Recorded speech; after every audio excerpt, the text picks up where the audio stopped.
New York Knicks have been one of my favorite teams to watch so far this season. One of the reasons why is they push the tempo so quickly. They're able to, force mismatches and ultimately get open looks here. Great job by the offense off a fast break situation. Gets a 3 to go. Now they opened up this third quarter down 62-56 and ultimately went on a nasty 40-27 run, which ultimately helped them secure this victory in New York. But what I wanted to do in this video is kind of break down some of this film and show you exactly how they were able to go on this 47-20 or 40-27 run here in the third quarter. Now, when you look at the Knicks, I feel like the one thing they need to do better is just be more consistent. When you look at some of their stats on the season, they actually do struggle to open up first quarters, and also they struggle in fourth quarters as well, putting points on the board. But overall wise, they're about 5th in the NBA in 3-point percentage, but are among the worst in the NBA in terms of 3-pointers attempted per game.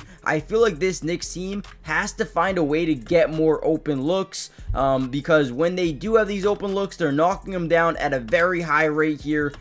So like I said, in this video, we're going to break down some film. I'm going to show you how they went on this run. Before we do so, make sure you guys hit that like button if you like this Knicks content and you want more in the future. And with that being said, let's kind of dive into today's video. Here's a really good play right here. Knicks currently up by 1, about 5:49 left to go in this third quarter. We're going to get this high pick and roll that's going to leak right and immediately into the lane. As Brunson comes off, a lot of teams like to send the big over to make sure he just can't pull up a 3 or pull up a mid-range, while they also fight over the screen as well, kind of initiating a quick little double team off this high pick and roll. Now, whenever you get that, we can find our rolling big, rolling to the basket, right? And whenever you get that leverage, you're going to see some sort of rotation, whether it be that strong side double, a weak side double, or even a blitz from the top of the key. You're going to see some sort of rotation. Now, Towns' job right now is to kind of just read, react, and attack to what the defense is doing. Now, if you get that weak side rotation, you have Josh Hart sitting in that dunker spot, kind of just wide open down there, which we like. So let's see what happens. Actually, Onyeka Okongwu does a really good job getting back in front of Towns. They rotate the weak side corner over anyway. He gets them to overcommit, finds Josh Hart, and now you get rotation everywhere. Up fakes, gets them both up in the air, and gets an open layup. And this all was stemmed from this high pick and roll here between Jalen Brunson and Karl Anthony Towns, and just from there, spread the floor. Let's see what this defense wants to do to stop Cat. I mean, man, what a play. Let's go. We need more of that. All right, here we go. Another one of these plays. We're going to get the ball into the post here for Precious Achiuwa. We're going to run a play where we're going to have Josh Hart come over here, set a screen, have Brunson run all the way around into this DHO with Precious Achiuwa, and then we're going to initiate a little bit of a switch, right? So again, have Brunson come off this Josh Hart screen and then come off this DHO dribble handoff into a screen here. Right now, at that point in time, you don't want Brunson to get that open space, so the big is going to have to rotate over. And when the big rotates over, that's when it gets a little bit concerning for your defense, because now if Precious Achiuwa decides to cut into the basket, now there's a mismatch, Achiuwa versus Dyson Daniels, and or Jalen Brunson versus, Clint Capella. He's going to drive, he's going to step back, create that separation once again, and Capella is just way too slow to be able to contest this. Does a decent job, but again, it doesn't matter. How demoralizing is that, man? It looks like you play some pretty good defense here late third quarter, and they still end up getting that shot to go down. Demoralizing. Now, actually, before we deep dive any further into the video, guys, we still have a good amount to break down. Do me a favor, hit the like button if you want more of these Knicks videos. It's super important. You guys have always been killing it, so do that. Subscribe to the channel if you're new. It's free. It doesn't cost anything. And we will be breaking down the Knicks throughout the entirety of the season. Offense, defense, individual player breakdown for almost every single game. Trust me, we got you guys covered if you guys continue to win games, obviously. But with that being said, let's kind of get right back into some more film. And then you just have a play like this where Jalen Brunson just gets a one-on-one. It's not a mismatch by any means, because Dyson Daniels is one of the, if not the best defender in basketball right now. He's just going to get this quick isolation, lean left, lean back right, and then step back. Ooh, create the separation, zero contest. easy money. When Brunson's doing stuff like this, it's probably going to be a bad night for the defense, because what? This don't even make sense. I mean, that is so easy. A deep 2, which is, you know, one of the worst shots you could take in basketball. Brunson nails it anyway. Let's go.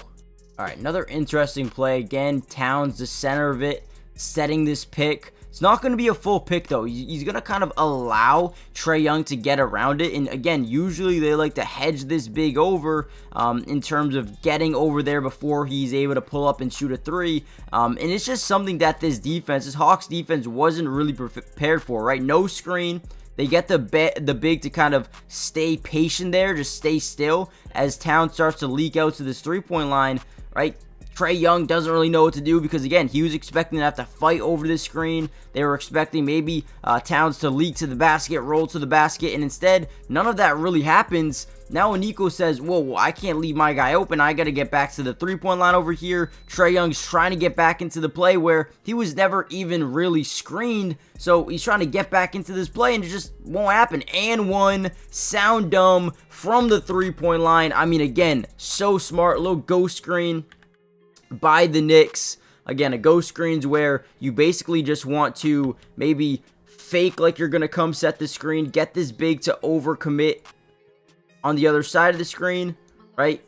I mean, this is just simple basketball for the Knicks, and they're so smart and dynamic with what they do with Towns. One time it's a high pick and roll, maybe it's a low pick and pop, maybe it's a high pick and pop, maybe it's a ghost screen. I mean, they're so dynamic with all these things that they do. It makes it really tough to play and defend against, because again, you don't know what they're doing ever. Alright, this is one of my favorite plays of the day because they've been doing it all game, right? They come up, set a screen, you'll run off, come off the DHO, the dribble handoff. That's what they love to do, right? But now they say, let's fake it. Let's act like we're going to go set this play up, set up this DHO for Jalen Brunson, and instead of us coming around, we're going to make him overcommit. If he starts to look to the screen, just cut to the basket. I mean, look how they're spread out right now. Obviously, OG and Nobi at the top, Towns at the top, and then you got weak side corner with Miles McBride. That paint is absolutely wide open because Towns is at the top of the key. Their big cannot play inside the arc because that's what happens when you have 5 shooters on the floor. That paint will always be wide open. So here we go. Set up this little, off-ball screen for Jalen Brunson. You see Dyson Daniels start to, leak his head or his vision over to the screen side, and then boom, immediate cut to the basket, wide open, easy layup for the Knicks. Again, they are outthinking their opponents. All right, here we go. This is another demoralizing play for the defense. We got basically a side out from underneath the basket. We got Towns just sitting here in the post. We're going to come up, get a screen here, try to get Josh Hart cutting to the basket. Watch what is about to happen, guys. Watch what they're about to do. So it looks like they're a little bit confused, don't know really what to do. We're going to set this screen again. The defense is going to switch here immediately. You're going to see Mikal Bridges stay in front of Trae Young. They're trying to generate this switch defensively, and then he's just going to turn around after the switch happens, and he's just going to cut to the basket because now Josh Hart is clearing out the lane. He's getting this guy out of the paint. Towns has the big occupied here. Right now it just becomes a wide open layup once again because, again, they got the mismatch and then an open layup. He almost blew it, but again, this is basketball 101. Just get the mismatch and break it. That's exactly what they do here, and at this point in the game, it started to become out of hand for the Atlanta Hawks to make this comeback. 9-point game, 4:30 left, still plenty of time, but ultimately the Knicks end up winning 119-110, and I am going to end the video there, guys. If you want another parts of this video, hit the like, subscribe, join the family if you guys want continuously dropped Knicks videos and content all year long. Appreciate you guys so much for coming through, and I'll see you in the next one. Peace.